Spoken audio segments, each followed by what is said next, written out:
es un acto procesal en virtud en la cual un órgano superior, sin que medie recurso alguno, atrae a sí mismo un asunto pendiente de resolución. Es decir, este va a tomar las competencias del órgano, de la resolución que debía darle un órgano inferior. Este va a asumir las competencias del órgano inferior y las va a asumir el órgano superior. En cuanto a la delegación, nos había dicho que es un acto de procedimiento por el cual el órgano superior traslada su competencia a un órgano inferior, en cambio. Entonces, este puede ser general o particular. Nos dijo que de general es cuando, por ejemplo, se delega a todos los directores, y de particular es cuando se delega a una persona, por ejemplo, se le delega únicamente a Pedro. Entonces, hay actuaciones que no son delegables, no las puedo delegar ni por la emisión como la emisión de un reglamento. De ahí habíamos hablado sobre la sustitución, el cual nos había dicho que un superior puede ser común a varios órganos. Entonces, este puede disponer de la transferencia de competencia de uno a otro en procedimientos concretos. Entonces, la sustitución es el ejercicio de competencia de un órgano por otro, o bien por un titular que otro órgano o otro ente designa para sustituir al titular ordinario. Entonces, esto puede ser por inercia ilegal o por mala administración que cause para los terceros o a los intereses del público. De ahí habíamos hablado sobre la suplencia. Es cuando se coloca a una persona en el puesto que le corresponde al titular del órgano. Puede ser por vacante, que aquí entra la muerte o renuncia o incapacidad definitiva o un despido, o por ausencia de que puede ser por vacaciones, permiso, incapacidad temporal. Entonces, esto se lo puede hacer de forma extraordinaria o de forma temporal. Entonces, de ahí habíamos hablado sobre la subrogación. La subrogación que va a operar en los supuestos en que queda temporalmente vacante el puesto por abstención o por recusación. Entonces, ahí se va a pasar la competencia al subrogado previsto por el ordenamiento jurídico. De ahí habíamos hablado sobre la desconcentración. Entonces, aquí vamos a hablar sobre la transferencia interorgánica y definitiva operada por ley o por reglamento de la titularidad y el ejercicio de una competencia exclusiva que debilita o extingue parcialmente la relación jerárquica. Y eso, doctor, como resumen. Listo. Muchas gracias, Andrés. Bueno, chicos, dentro de nuestro segundo requisito de validez de la competencia, nos enfrentamos a el objeto. Entonces, aquí tenemos que distinguir dos cosas. Cuando usted escuchaba, por ejemplo, o cuando usted estudiaba, más bien, digámoslo así, derecho civil, ¿qué era el objeto dentro de un contrato? Bueno, ustedes están en sexto. ¿Qué es el objeto dentro de un contrato? Chicos. Melanie Navarrete, ¿qué es el objeto dentro de un contrato? Ahí se me escucha, Se te escucha, Melanie, correcto. Sería la materia del cual se trata el contrato, entonces, a lo cual las partes se obligan a dar, hacer o no hacer. Correcto, a dar, hacer o no hacer, correcto. Pero, ¿y cuál sería una de las características de este objeto en derecho civil? Que sea lícito, tiene que ser determinado. Correcto, que tiene que ser lícito, que tiene que ser determinado y que tiene que ser posible. Ojo, la misma regla, la misma concepción del objeto en derecho civil que usted ya la conoce, técnicamente se la utiliza dentro del objeto del acto administrativo, como objeto, como requisito de validez. Aquí tenemos que generar algunas caracterizaciones, ¿no es cierto? Entonces, para García-Enterría, el objeto de la declaración que emite la administración puede ser del comportamiento del administrado o puede ser un comportamiento del administrado. Ejemplo, tú estás ejerciendo actividades comerciales sin la debida patente. ¿Qué hace la administración? ¿Sí? Te emite un acto administrativo, en este caso como un llamado de atención por el mal comportamiento o a su vez por un buen comportamiento que hayas tenido tú como un administrado. Entonces, hay que estar claros lo que nos dice García Enterría en el sentido de que el objeto de la declaración de la administración puede ser un comportamiento del administrado de otra administración, de otro órgano, del titular de otro órgano, del dar, de hacer, del padecer o del no hacer, que técnicamente cuando ustedes revisaban las obligaciones de dar, hacer y no hacer en código, en derecho civil, cuarto libro, usted ya sabía cuándo se generaba la transferencia de estas obligaciones, digamos así. Un hecho. Entonces, el comportamiento del administrado dentro de la declaración de la administración de un hecho, que este hecho tiene que, lógicamente, en derecho administrativo, documentarse, tiene que, de cierta manera, poder certificarse, que se lo pueda ver o que se lo pueda calificar.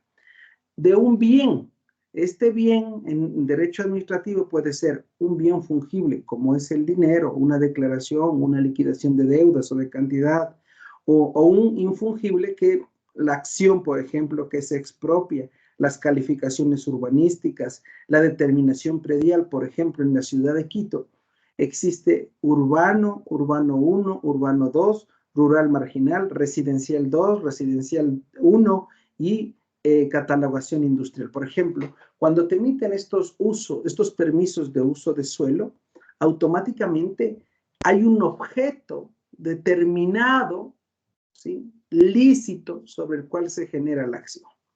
Según estos autores, lógicamente, amparados en nuestro conocimiento que nos da la virtud del derecho civil, ¿no?, de que el objeto de toda relación debe ser lícito, determinado y posible. Para estos autores, lo lícito o la licitud, de cierta manera,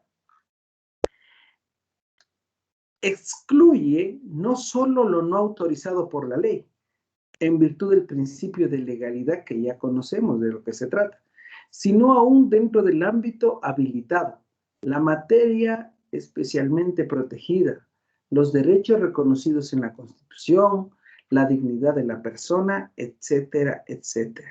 Entonces, en el mismo sentido que nosotros hablamos de la licitud dentro del derecho civil, también vamos a hablar de la licitud dentro del derecho administrativo, es decir, nos sometemos a lo que se encuentra previsto en el ordenamiento jurídico. En el mismo sentido, esta licitud siempre va a tener como un principio general la obligación de la administración cuando de cierta manera estos actos admitieran algunas determinaciones a elegir por parte de la propia administración en beneficio del administrado. Entonces, ¿en qué sentido? Que en algún momento nosotros podemos encontrarnos frente a una realidad cuando el administrado hace un requerimiento a la administración. Lógicamente, la administración, en virtud de su ordenamiento jurídico, puede conceder o no conceder este requerimiento que realiza el administrado. Por eso es que en algún momento nos dicen que esta administración es pro libertate, que de cierta manera tiene la libertad de poder emitir el acto administrativo, pero lógicamente esta libertad de poder emitir este acto administrativo siempre va a estar en resguardo de la libertad personal. Es importante comprender esto, chicos. ¿Por qué? Porque por naturaleza o por principio, ya ustedes lo conocen, el derecho administrativo a veces se convierte como en un derecho procesal constitucional, en algunos casos, porque de cierta manera encuentras todo el andamiaje de las instituciones públicas o el deber ser de cómo aterrizar el derecho administrativo en las instituciones públicas y que de cierta manera nos permita llevar en un sentido estricto el cumplimiento de los fines constitucionales. Entonces, la licitud nos sometemos al principio de legalidad, es decir, la administración pública realizará las actuaciones de conformidad a lo determinado en el ordenamiento jurídico. La determinación del objeto. De cierta manera, en derecho administrativo siempre estamos hablando sobre un parámetro, sobre una acción, sobre un objeto determinado. Generalmente, para la administración pública, determinar el objeto no suscita problemas especiales, porque sabemos a qué se refiere. La concesión de la tercera matrícula, sí, la beca, la concesión de la beca, la determinación de la asignación de un concurso de merecimientos como ganador del concurso de merecimientos, ¿no? Entonces, en cierto sentido, a esta determinación se equipara lo que se genera como lo relacionado a, en el sentido de la certeza. Siempre la institución pública va a decir, ok, Gabriela, que es la futura alcaldesa de Ambato, ¿no es cierto?, ha participado en tales eventos, y bajo esos tales eventos, Gabriela ha sido la mejor puntuada, digámoslo así, que hipotéticamente ella participa en el concurso para ser procuradora síndica del municipio de Ambato. Es la mejor puntuada. El momento en que quieran, de cierta manera, emitir los resultados, este acto administrativo sobre el cual se emiten los resultados es la determinación del objeto, ¿sí? El objeto sería el ganador de procurador síndico del municipio de Ambato. Entonces, tenemos la certeza para construir este objeto dentro de la realidad. Ahora, aquí tenemos que estar claros también, chicos. Este principio de certeza, lógicamente, debe ir solventado o argumentado por una serie de actividades propias de la administración pública. Recuerdo que el Sebastián nos decía, pero entonces habrá actos de simple administración previo a esta emisión. Por supuesto, un concurso de merecimiento requiere, por ejemplo, a la interna, cuántas personas nos hacen falta, ¿verdad? Un estudio técnico de cuáles son los perfiles que nos hacen falta. No todos deben ser asistentes, necesito especialistas, necesito auxiliares. Entonces, haciendo una determinación, hay un estudio previo de actos de simple administración, y en virtud de esos actos de simple administración se puede generar un acto administrativo, que puede ser la convocatoria del concurso de merecimientos. Ahí hay un objeto general, ¿sí? Una declaración, una determinación, perdón, una certeza del objeto sobre el cual se está tratando en el acto administrativo. Y como último parámetro, lo posible. Ojo, es importante que se dé la posibilidad de los actos administrativos. Entonces yo a veces a veces en son de broma y en son en serio les digo, ¿no? Es este fin de la exigencia de lo posible tiene una sanción especialmente criteriosa, en el sentido de que tú debes actuar en derecho, en este caso en derecho administrativo, verificando lo posible. Pues. ¿Qué pasaría si en algún momento en la misma convocatoria de concursos de merecimientos yo pongo, ok, remuneración $6,000 para un auxiliar? El acto administrativo va a ser válido, pues. Está generado por autoridad competente, hay un estudio previo que me puede dar certeza que se va a dar un concurso de merecimientos. Pero ¿qué sucedería si es que empiezo a tener esta connotación un poco especial dentro de este concurso de merecimientos? Como que a un auxiliar lo ponemos con una remuneración por poco de ministro de Estado. Lógicamente no va a existir esa posibilidad. Entonces, en algún momento, esta situación de que sea posible o no sea posible el objeto dentro del acto administrativo, puede establecer una caracterización generalizada vinculada con la nulidad. Entonces, si es que el acto no es posible, si es que el objeto, perdón, no es posible de cierta manera, podría ocasionar la nulidad del acto administrativo. Más adelante vamos a dar unos ejemplos sobre esto, ¿no? O sea, pero la particularidad propia que usted tiene que sobrellevar es que si el objeto no es posible, ¿sí? Puede ser determinable, puede ser lícito, pero no es posible realizarlo. Entonces, si es que no cumple con las tres características, lógicamente no va a tener una validez ese acto administrativo. Pero siendo un poquito más analíticos y mucho más profundos, la imposibilidad que genere esta falta del objeto, digámoslo así, podría ocasionar la nulidad. En este caso, es como, por ejemplo,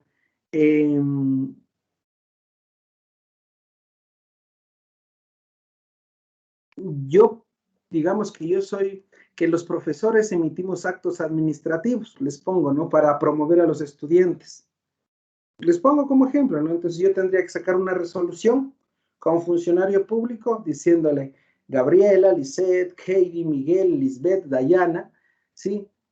Aprueban el semestre sexto, ¿verdad? Pero ¿qué pasaría si es que yo, dentro de todo este andamiaje normativo que tengo, ¿no es cierto? Sé que el Sebastián se ha quedado suspenso en supletorio y llamando la resolución de aprobación. ¿Qué pasaría? Primero ya le estoy dando derechos al Sebastián, ¿no? Si ya le notifiqué, al otro día se fue a la playa y no va a querer saber nada más de la universidad, porque de cierta manera va a decir, aprobé, ¿de acuerdo?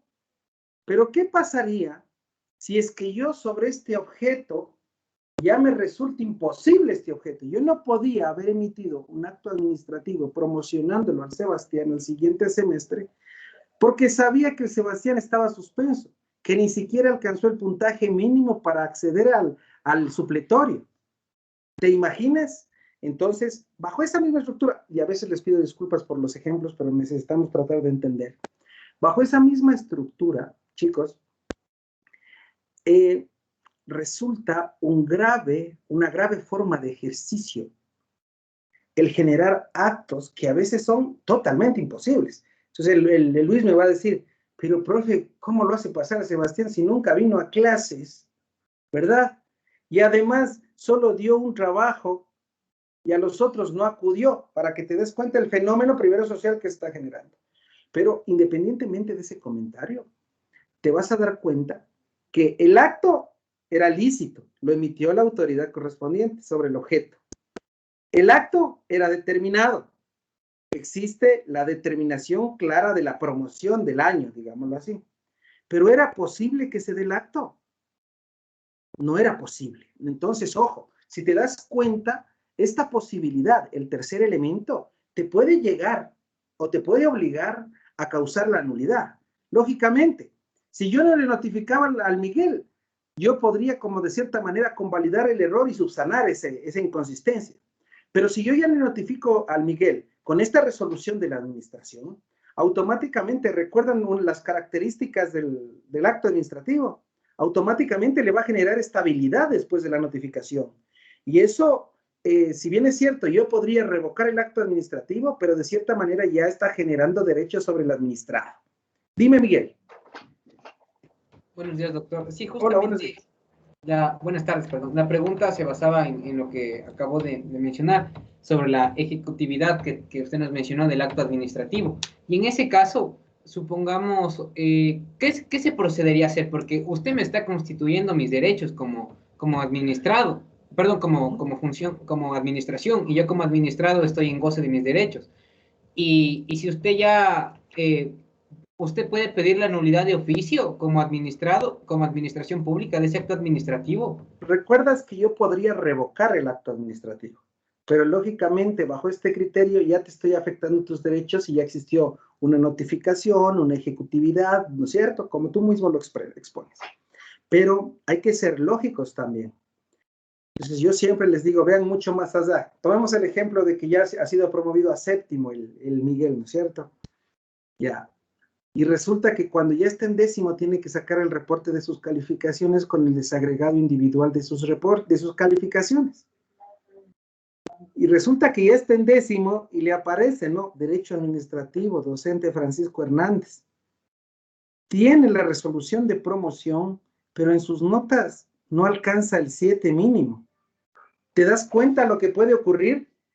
Entonces, pasan primero, ahí hay una negligencia de la administración. ¿Recuerdas que decíamos esto también? Que podrían presentarse vicios propios por la negligencia o vicios ocultos por el dolo, que decíamos, ¿verdad? Que en algún momento yo a conciencia y voluntad digo, el Miguel es mi pana, ponle nomás, no hay problema. Y el otro que me equivoqué porque le dije, Lisette, prepárame todas las resoluciones para la promoción del curso, Y la Lisette, como ha sido re pana del Miguel, hizo todas. Entonces solo le dijo al profesor, aquí están todas, firme. El profesor desconocía. El profesor desconocía, lo hizo por buena voluntad, con toda la competencia.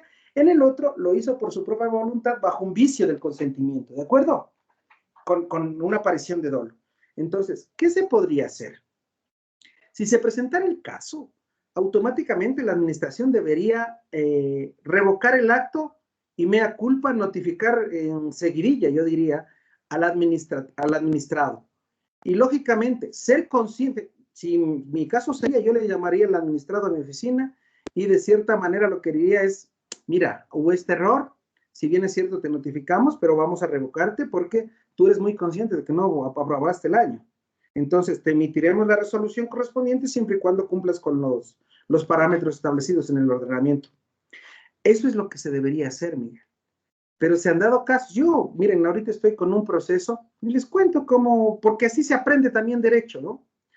Un muchacho, en su época un muchacho, hoy es un entrenador famoso de un equipo de fútbol. ¿Ya? Entonces, este man, de cierta manera, hace como unos 15 años, ingresó a estudiar a un instituto deportivo. Este instituto tenía que garantizar, derecho privado, ojo, darse cuenta de esto, derecho privado. Este instituto tenía que garantizarle los derechos al estudiante. Hasta quinto semestre no tuvo problema. Todas las promociones aprobó. Llegó a sexto, tuvo un inconveniente familiar, después dijo, ¿para qué voy a seguir estudiando si ya estoy bien en el club donde estoy? Ya tenía un contrato como indefinido y ya dejó de estudiar. De eso acá 15 años ha pasado. A los 15 años se da cuenta de que en este caso la Federación Deportiva del Ecuador le empieza a pedir los documentos para darle la acreditación Conmebol, FIFA, ¿no? Y le viene con los estándares en el sentido de que tienes que cumplir tu titulación. Y ahora el chico dice, pero no tengo el título, me están afectando mis derechos, porque antes sí me dieron mis carnets y nunca hubo problema. Pero bueno, todos los procesos se han ido generalizando. En derecho privado, si se dan cuenta hasta ahorita, es solo derecho privado. No hemos topado el derecho público. Pero resulta que aparece el derecho público, una institución llamada el CES, ¿no es cierto? En este caso es el instituto, o más bien la institución administrativa rectora de la educación superior, el Consejo de Educación Superior del Ecuador. Y este chico hace un pedido y le dice al Consejo de Educación Superior que en virtud de la Ley Orgánica de Educación Superior, el último semestre, que no lo ha aprobado en el instituto tal, se lo revalide con la experiencia que él ha tenido durante todos estos 15 años como especialista en el área deportiva. Claro, el CES dice, yo no puedo hacer eso, la ley sí dice, sí prevé que puedes hacer eso. Pero cada instituto de educación superior tiene la potestad de aceptarte o no. Pero ¿a dónde quiero llegar con esto? Que de cierta manera, esta persona por poco dice, es que yo ya he estado 15 años en este deporte, ¿cómo 15 años no va a ser igual a un semestre? Más bien me deberían haber agradecido por todo el aporte que he dado al país y automáticamente con carta me deberían dar como aprobado el sexto semestre. ¿Te das cuenta cómo el administrado también quiere forzar las cosas? Yo a veces les digo, ¿no? Es como que uno de ustedes sigue la carrera, llega hasta 10º, no coge un crédito, después de 10 años regresa a la universidad y le dice universidad, pero si ya soy abogado, ya me conocen los juzgados, les conozco a todos los jueces, he estado en audiencias, preparo alegatos, preparo procesos. ¿Cómo me van a hacer estudiar la materia si ya sé más de esa materia? No importa, tienes que cumplir el ordenamiento jurídico. Entonces, ahí vamos sobrellevando esto, Miguel, que tiene que ser posible. Lógicamente, la posibilidad la tenemos que enmarcar dentro del ordenamiento jurídico. Entonces, en el caso que tú comentas, hay que revocar el acto administrativo, volver a notificar. Pero previo a eso, yo siempre, cuando he estado en las instituciones públicas, lo que les digo es, ¿no? Artículo 1, revocar el acto administrativo. Artículo 2, sanciónese al funcionario público que emitió el acto administrativo, o sea, que participaron en todo el proceso. Porque si te das cuenta, no es que llega la carpeta y le doy a la Melanie y la Melanie hace la resolución y me dice firme. Siempre en un acto administrativo hay varios actos de simple administración y hay varios funcionarios públicos por los cuales ha pasado este acto administrativo, la revisión. Por lo menos en el peor de los casos va a haber dos. En el peor de los casos va a haber dos, el que elabora y el que firma. Entonces, es como cortar por lo sano, ¿no? A veces dicen, si en el artículo 2 sanciona al funcionario público que inobservó estas cosas, con posterioridad ya no se va a volver a ocurrir, pues.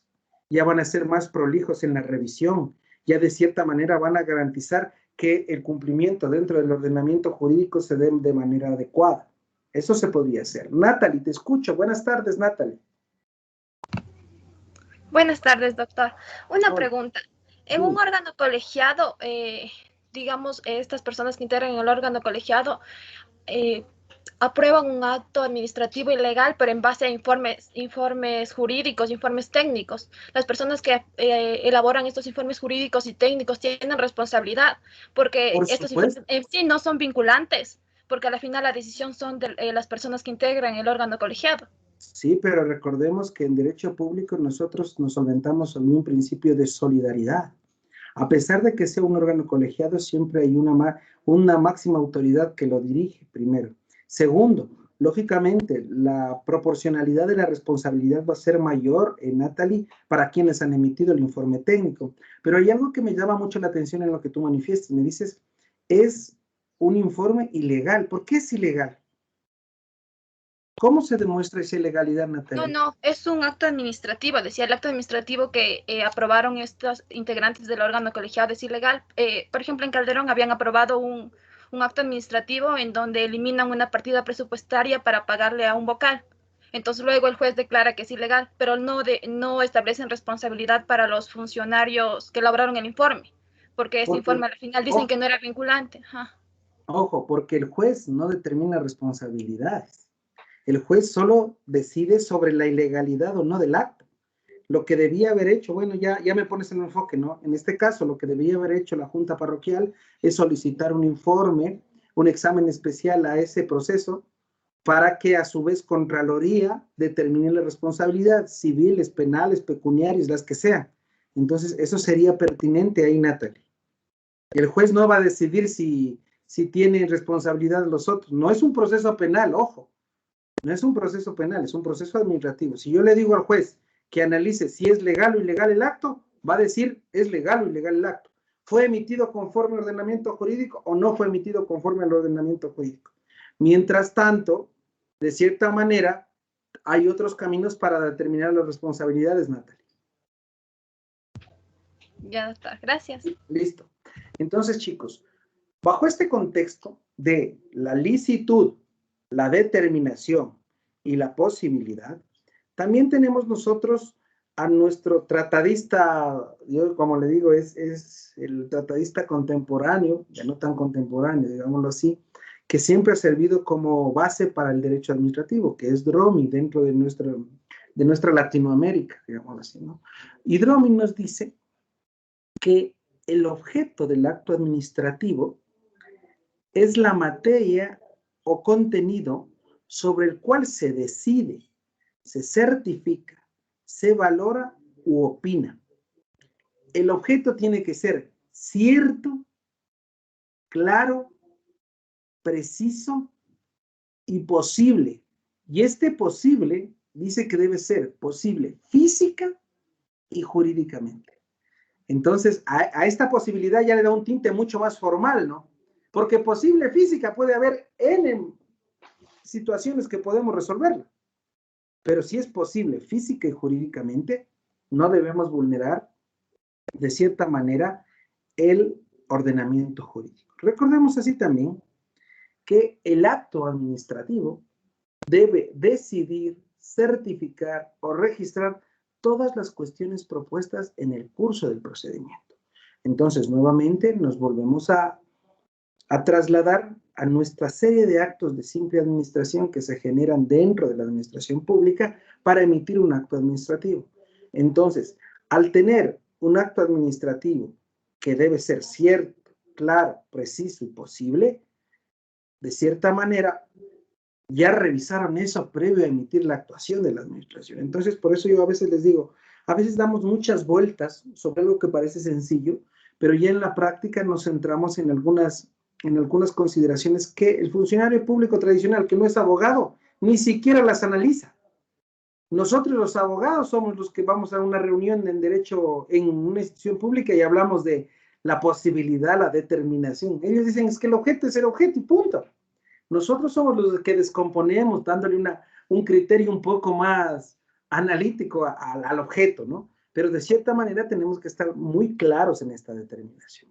Así también, para Dromi nos dice que el objeto comprende las materias que necesariamente forman parte del acto y sirven para individualizarlo. Y Dromi nos dice que existen 3 tipos de contenidos dentro de un objeto. El primero es un contenido natural, que es sobre las materias lógicas.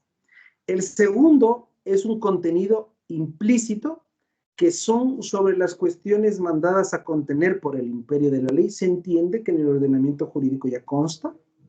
Y la tercera, nos sometemos a un contenido eventual, que de cierta manera constituyen cláusulas que la voluntad estatal puede introducir adicionalmente a las formas, como condiciones, términos y modo. Entonces, no nos olvidemos, chicos, es importante esta clasificación de Dromi. Va a haber un contenido natural, un contenido implícito y un contenido eventual. El contenido natural, por la materia que se genera el acto administrativo. Un contenido implícito, porque ya se encuentra establecido en el ordenamiento jurídico. Se presume, ya está sobreentendido. Y un contenido eventual en el caso de que se quiera incorporar ciertas características un poco más especiales a este acto administrativo.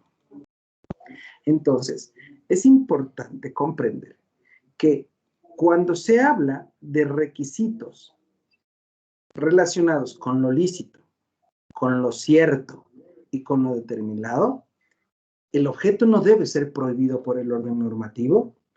La ilegitimidad del objeto puede resultar de la violación de constitución, de leyes, de reglamentos, de circulares, del contrato administrativo, de todas las actuaciones administrativas que pueden presentarse. A veces hay muchas instituciones que supuestamente tienen buenas costumbres de administrar el derecho administrativo, digámoslo así, pero se encuentran contra algunas circunstancias propias de la ilegalidad.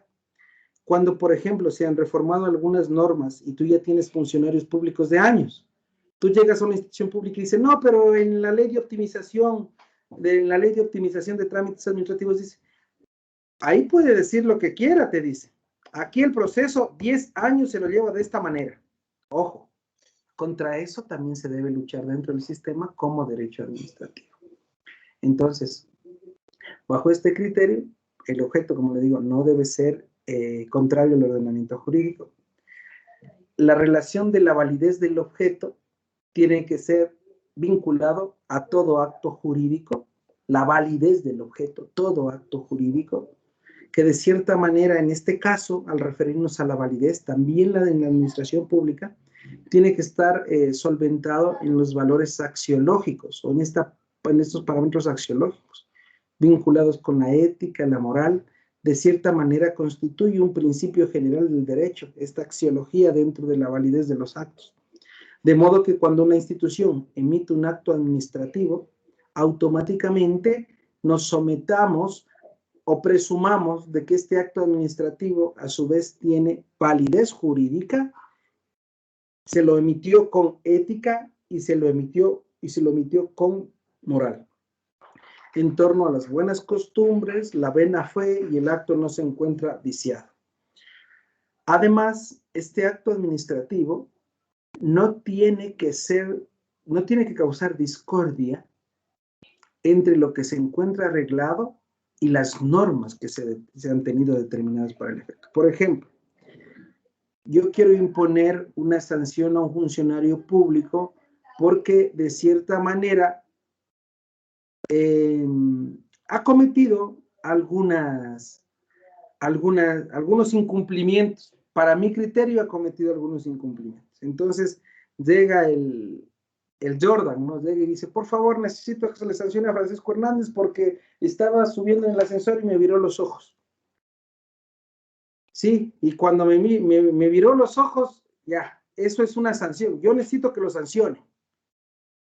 Entonces viene el Luis y le dice, pero ¿por qué quieres sancionarle? Porque no, me viró los ojos. Y eso es puede emitirte el acto administrativo, puede sancionarte, pero el tema es que la causal por la que tú le estás sancionando, de cierta manera no se encuentra tipificada. Entonces, ojo, siempre en este caso, como un ejemplo, ¿no es cierto?, debemos estar acorde al ordenamiento jurídico para proceder a emitir nuestras sanciones en el ejemplo que les estoy colocando. Entonces, es importante que en este caso la sanción esté de acuerdo con la norma. Si no tengo sanción y si no está de acuerdo con la norma, pues así me pare de cabeza, no vas a poder sancionarlo. ¿De acuerdo? Entonces, el objeto debe ser cierto, preciso, determinado y posible, con todo lo que nosotros ya hemos hablado. Y el acto puede ser determinado o determinable, es decir, que se pueda precisar la disposición adoptada por la autoridad administrativa. Ganó el concurso, se lo destituirá o se lo destituye. Pero yo no puedo decir, ganaron la plaza para ser abogada del municipio de Ambato, la ganaron la Gabriela y la Dayana. Si te das cuenta, pero si solo había una plaza, ¿cómo me va a decir en un acto administrativo que lo ganó la Gabriela y la Dayana? Hay un error. Entonces, ojo, tiene que ser determinable, determinante. Entonces, es necesario saber de qué especie de acto se trata, qué personas son las que les afecta, en qué tiempo, en el lugar. Como ustedes saben decir, mientras más específico sea, mejor. A eso nos referimos con lo determinable.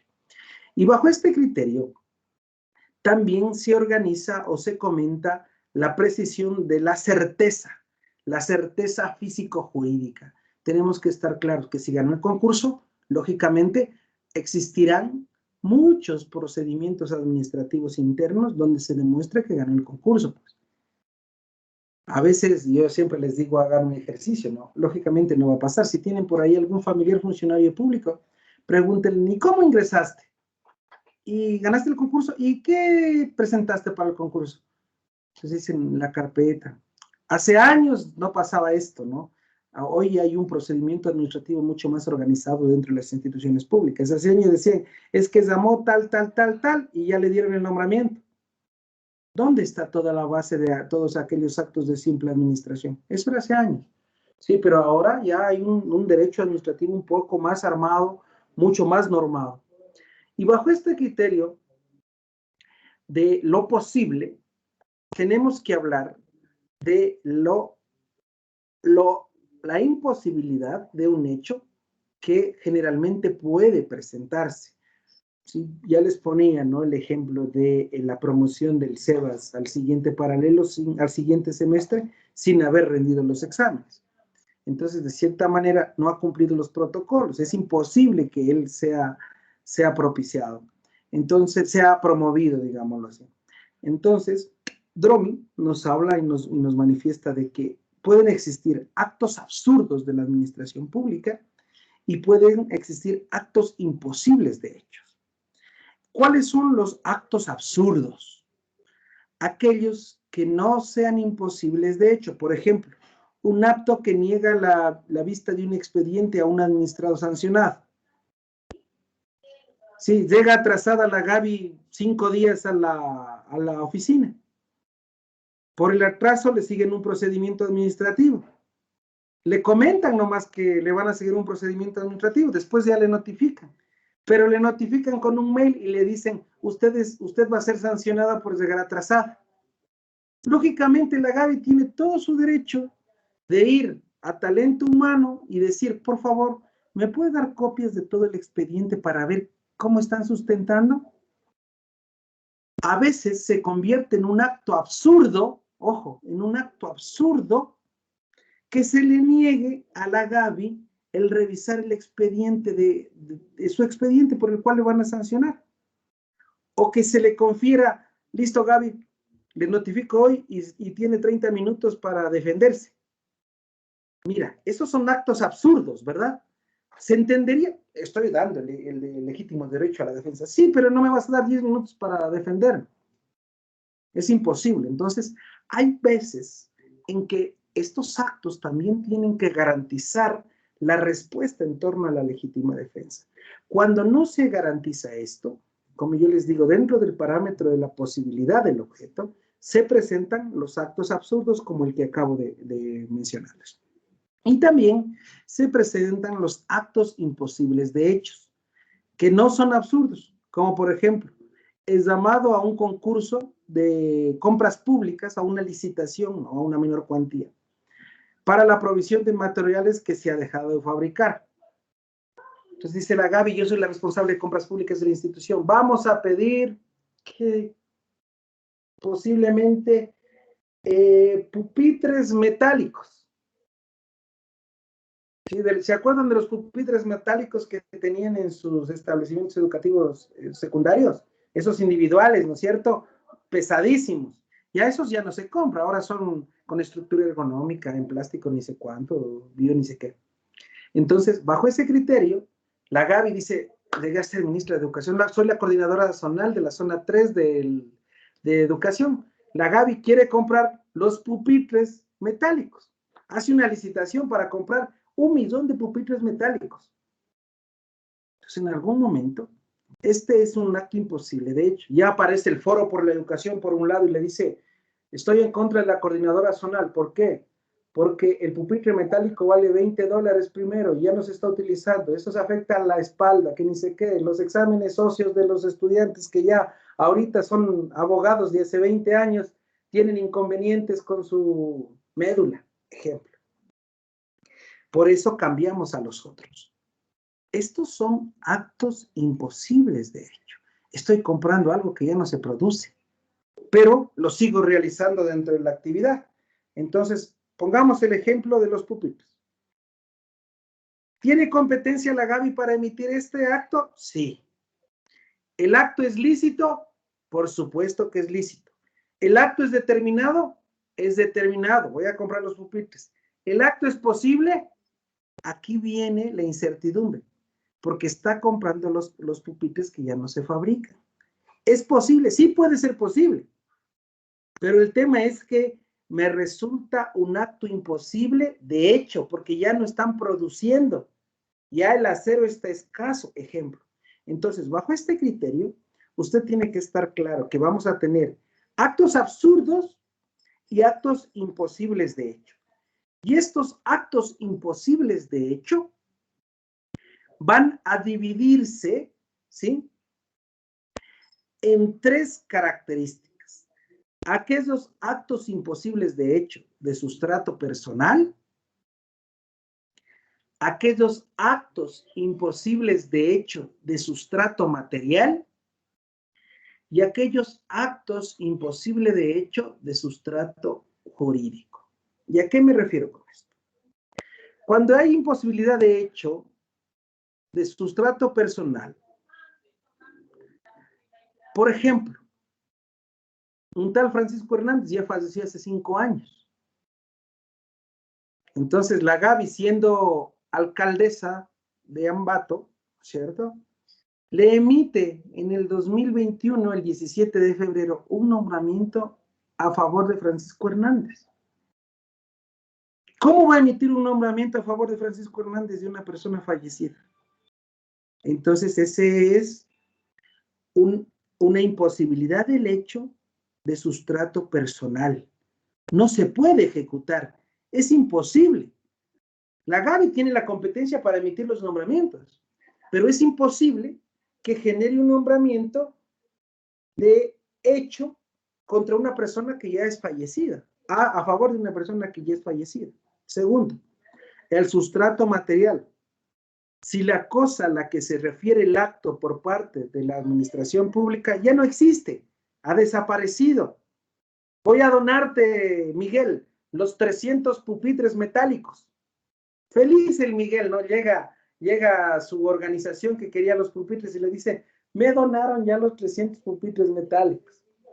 Diríjase a la bodega, se va a la bodega. Le dicen, si esos pupitres hace 10 años ya se los mandó a fundir, ya no hay.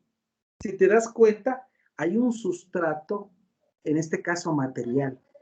Hay una imposibilidad de hecho. No puedo entregar mediante este objeto que ya no existe.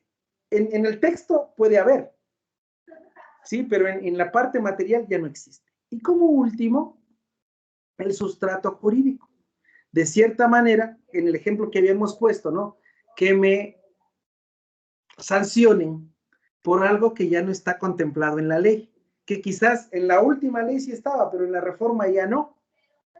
Yo a veces les digo, ¿no? Cuán complicado hoy ha suscitado para el derecho público el teletrabajo. Cómo de cierta manera en una institución pública, donde tenías todo el personal dentro de un edificio, ¿no? En este momento decían, ok, vamos a tomar lista, había una famosa que se llamaba, y pasaban por los puestos y te revisaban que estés ahí. ¿Cómo hacen ahora? Entonces yo a veces les digo, ya no debería existir la unidad de talento humano, o a su vez a través de las cámaras, de todas las conexiones, deberán tener unos lectores de iris, capaz de que el momento en que tú ingreses le veas que está conectado y siga pasando, ¿no? ¿Cómo las grandes empresas lo tienen? ¿Cómo las grandes empresas lo tienen? De cierta manera ya no tienen que estarte controlando y diciéndote, Miguel no has sido, Miguel no estás en el puesto, Miguel, ¿dónde te fuiste? ¿Sí me entiendes? Entonces hay una dinámica nueva. Por ejemplo, ese es un sustrato jurídico. Cuando se quiere aplicar una sanción, en este caso al funcionario público, cuando esta sanción no se encuentra dentro del ordenamiento jurídico. En este sentido, por ejemplo, Juan Carlos Casagne sostiene que el objeto o contenido es un solo elemento del acto administrativo. Para él, el objeto y contenido es un solo elemento porque nos estamos refiriendo a esto, ¿no es cierto?